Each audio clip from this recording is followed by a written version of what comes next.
মাছের মাথা দিয়ে মুড়ি ঘন্ট আমার ভীষণ পছন্দের একটা খাবার। সেদিন আমি রুই মাছের কাঁচা মাথা দিয়ে মুড়ি ঘন্ট করেছিলাম। চলুন রেসিপিটা আপনাদের সাথে শেয়ার করি।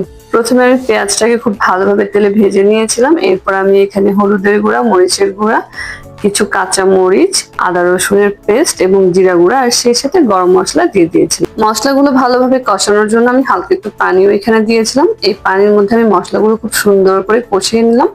এখন এখানে আমি রুই মাছের সেই কাঁচা মাথাগুলো দিয়ে দিলাম আর সেগুলোকে আমি উল্টে পাল্টে মশলার সাথে ভালোভাবে ভুনে নিয়েছিলাম। মশলার সাথে রুই মাছের মাথাগুলোকে ভালোভাবে ভুনে নিয়ে আমি একটু ঢেকে দিলাম।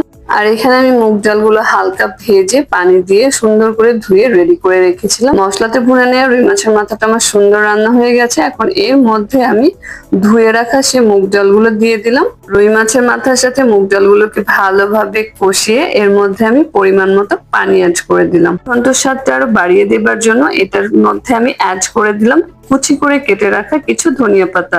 ধনিয়া পাতাটা সম্পূর্ণ অপশনাল, আপনার ভালো না লাগলে না দিলেও চলবে। এবার এটাকে আমি ঢেকে দিব বলক ওঠার আগ পর্যন্ত।